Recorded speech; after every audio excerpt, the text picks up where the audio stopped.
Hi there, and welcome to my series of classroom hints. Today's session is about painless learning. Now, I've called it painless learning as opposed to painful learning, and we've all experienced painful learning when we leave something to the last minute and we're just trying to cram it in.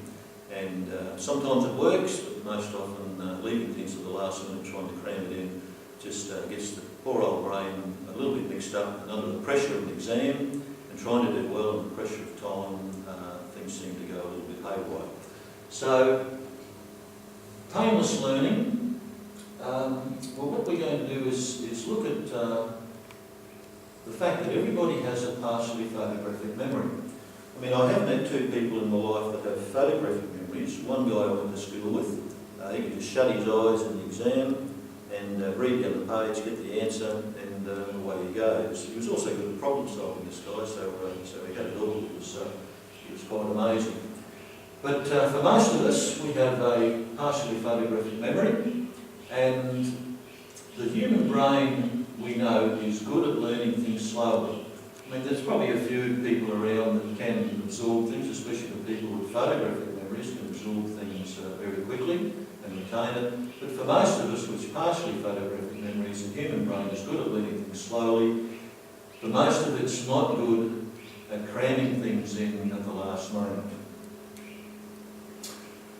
Use it or lose it. We've often heard this term when we talk about people and their physical body.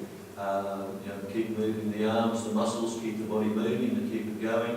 I mean, we've all seen people with a broken arm or a broken leg that come out of the cast and the muscle tone is completely lost in the arm or the leg. I think they call it disuse atrophy, but with exercise it soon builds up again.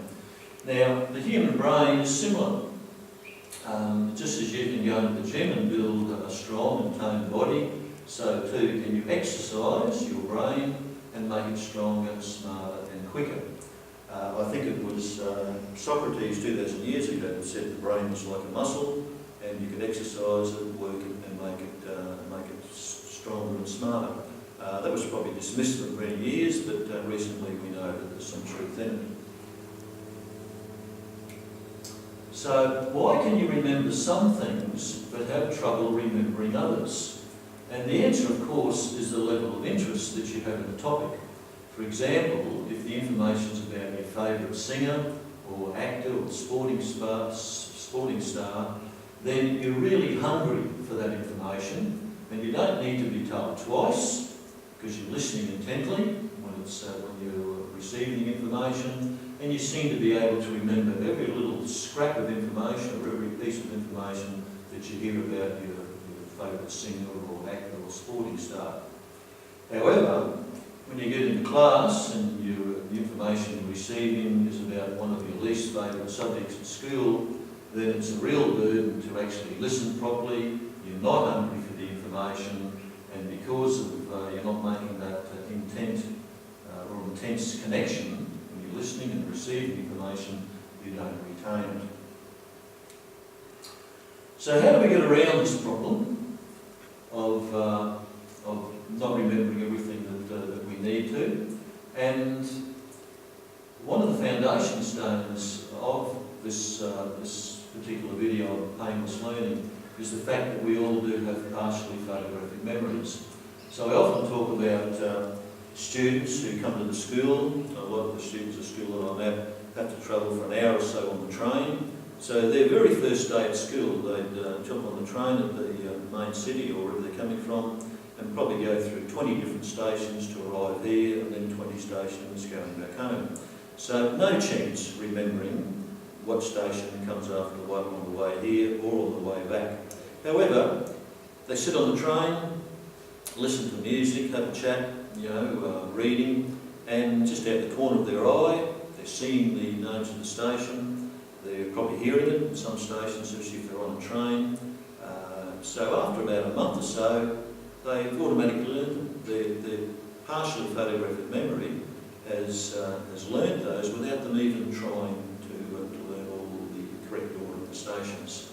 So as I said, the first time the student catches a train or the bus, no chance of remembering. But luckily, we all have a partially photographic memory, and this is proved by the fact that you can shut your eyes and remember what your pet looks like, or the house, parents, grandparents, or anything else. If you're a backyard, you can easily draw a diagram of that. It's no problem at all, because you actually see this on a daily basis. So when you see something on a regular basis, then the brain that's good at learning things slowly, the brain actually takes it all on and retains that information. So how come this is all so easily?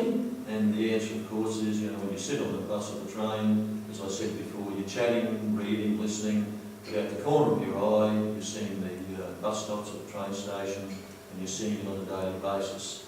So it doesn't take long before all the stations are learned without even trying. In fact, you can't even stop your brain from learning this information. So if on the train or the bus I blindfolded someone, and then halfway through the trip I whipped the blindfold off, just by looking at a tree or the roof of a house or the landscape, they know exactly where they were, but they haven't actually sat in the bus or the train intently trying to learn every little scrap of information about the surroundings. So the secret to remembering, all this painless learning, is the fact that you must see the information material on a daily basis, or a very regular basis. So if you don't see the information on a daily basis, it would need to be several times a week, so that your brain has a chance to become familiar with the information. So the two foundation stones of what I've called painless learning, as I said, as opposed to painful learning, when you leave it to the last minute, try and cram it all in. Very painful, we've all done it, as I said, with different degrees of success, mostly not so successful. But the cornerstones of painless learning are the fact that we've all got a partially photographic memory, and the brain is good at learning things slowly. So how do we apply this to our studies? So I'll just give a quick rundown before I go through the slide. So very first day of term, you come home, do the homework on the first subject, and before you move on to the homework for the second subject, you do the homework in the first subject, then start your summary.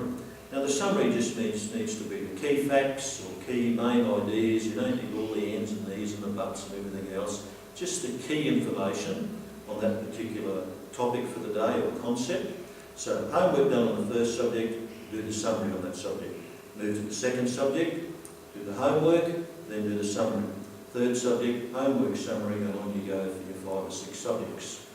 So as I said, step one on the first day, come home, do the homework on the first subject. Before you start the homework on the next subject, you do your summary of the first, and you continue the sequence through the first night. Second day, you come home, so just explain that briefly. So come home on the second day, pick the first subject, do the homework, and then before you start the homework on the second subject, so homework on the first subject, now summary. But before you do the summary of this day, you go back and read the summary of day one. So you read over day's one summary, add day two summary. Do that with each subject, homework. Before you add day two summary, read over day one, then day two, etc. So on the process goes. So on the second day, come home, do the homework for the first subject. However, before you jot down the second day's summary, read over the first day's summary. And you do this for each subject.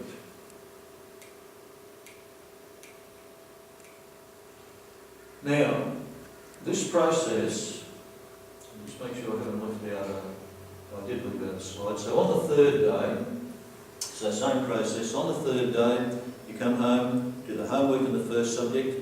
Now before you add the summary, you go back and read over the first day's summary, second day's summary, then add the third day's summary. Next subject, homework. Before you do the third day's summary, read over the first day, second day, third day, and on it goes.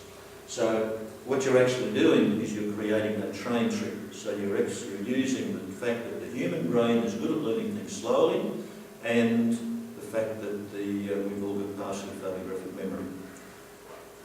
So on the third day, come home and do the homework in each subject, but before you add to each subject summary, you read over day 1 and day 2 summary. So on the sequence goes, the homework first, and before you add the summary, read over the summary from the beginning. And that's the train trip from the beginning each day. Now the topic may go on for several weeks, and you might have several pages of the summary, but you must read over your summary from the very beginning each night before you add the new piece of summary or information. So you might have several pages, but again, read from the beginning each night before you add the new information or the new piece of summary. Now by the end of the topic, you'll be very familiar with the first half of the summary, but you will not know the second half as well. So what you do is you staple your notes together and keep them handy, and you may actually keep them on your desk or on one of those little concertina files that you probably should have handy where you're putting all your information. So if the topic is finished, you've no more summaries to add, staple it up, keep it handy, and several times a week you read over it. Like I just said there, you'll know the first half of the summary pretty well because you've done the train trip on that so many times, but you need to continue the train trip on the second half of the summary right up until when the assignment's due or the test or the exam or whatever. So as I said, staple your notes together and keep them handy. Look over them several times a week or even daily if you can organise yourself to do that in the lead up to the test or the assignment. So what have we achieved? We've taken advantage of the partial photographic memory and employed the train trip sequence or the bus trip sequence to learn the work gradually without having to cram it all in just before the exams. Now this takes a bit of discipline, takes some motivation, takes some time management, but gee whiz, it is so much better than having the panic before, 2 days or so before the exam, or the morning of the exam, or the night before, or doing an all-nighter before the exam. I mean, you just need to think, I say to students, just have a think back to last year. It just went like that. So last year went very quickly. Would it have been all that much trouble to spend a little bit more time doing your summaries, looking over your summaries, and making sure that you were well prepared? So you're using those 2 foundation stones, you've got a partially photographic memory, the brain's good at learning things slowly, we've just got to organise ourselves to actually do that. So it is well worth the trouble. Now, I have a saying when I speak to students, I remind them that they need a little bit more determination or direction in their lives, and I say, look, don't be like a jellyfish. A jellyfish's destiny is determined by the wind or the tide. They have no idea where they'll end up or where they'll be going. So what I say to students is show a little backbone and actually be the architect of your own destiny. So a little saying that I have to students, and they've picked up on it. I say, listen mate, I've got to ask you to stop jellyfishing around. So in saying stop jellyfishing around, I just want people to show a little bit of backbone, be the architect of their own destiny. Just don't be like a jellyfish. You end up there, or wherever with no input from yourself. So stop jellyfishing around and grow a spine and actually roll up the sleeves and get into it. Look, if this has been of some help to you, I do have a website. I've written a 200-page book on study skills, exam skills, time management, etc., etc., etc. So you might, the name of the book that I've written is Mr. D's Classroom Hints, and also Mr. D's Classroom Hints is the actual name of the website. But the actual website address for Mr. D's Classroom Hints is actually www.thedieckmans.com. Now on this website you'll see there's a bit of an overview of the book that I've written. You can go and have a look at the chapter headings. There's a few little previews of some of the chapters. Also there's some links there to some other videos that I've written. And there's also some links to some other websites. So there's a lot of useful websites around to do with with numeracy, literacy, diet and nutrition, where to find help if you're feeling a bit depressed, also what to do about bullying. So I've mentioned some of them there in the useful websites, but certainly go and have a look. Have a look around the website. You know, as I said, www.thedemons.com, and see if there's something in there that may be of value to you. So I hope this has been of some help, and thank you very much for watching, and hope to see you in another one of my videos. Bye bye.